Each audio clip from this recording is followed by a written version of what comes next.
સુરતના વરિયાઓમાં બાળક ખુલ્લી ગટરમાં પડી મોતને ભેટ્યાના મામલે પોલીસે જવાબદાર અધિકારી કે કર્મચારી સામે સપરાધ મનુષ્યવધનો ગુનો નોંધાવ્યો, જે પણ અધિકારી કે કર્મચારી કસૂરવાર સાબિત થશે તેની સામે કાર્યવાહી થશે.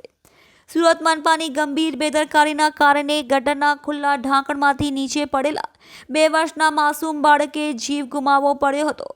વરસાદી ગટરમાં પડેલા બાળકનો મૃતદેહ પમ્પિંગ સ્ટેશનમાં મળ્યો હતો. મૃતદેહ સમીમેરમાં લઈ જવાતા પરિવારે કસૂરવાર અધિકારીઓ સામે પગલાં ન લેવાય ત્યાં સુધી પોસ્ટમોર્ટમ કરાવવા અને મૃતદેહ સ્વીકારવા ઇનકાર કર્યો હતો. ત્યારબાદ અમરોલી પોલીસે દ્વારા પાલિકાના ગટરમાં વિભાગના જવાબદાર અધિકારી કે કર્મચારી વિરુદ્ધ સાપરાજ મનુષ્યવધનો ગુનો દાખલ કર્યો છે. તપાસમાં જે કસૂરવાર નીકળશે તેની સામે કાર્યવાહી કરવામાં આવશે. હાલ બાળકના મૃતદેહને ફોરેન્સિક પોસ્ટમોર્ટમ માટેની તજવીજ હાથ ધરવામાં આવી છે. ત્યારબાદ પરિવારને બાળકનો મૃતદેહ સોંપવામાં આવશે.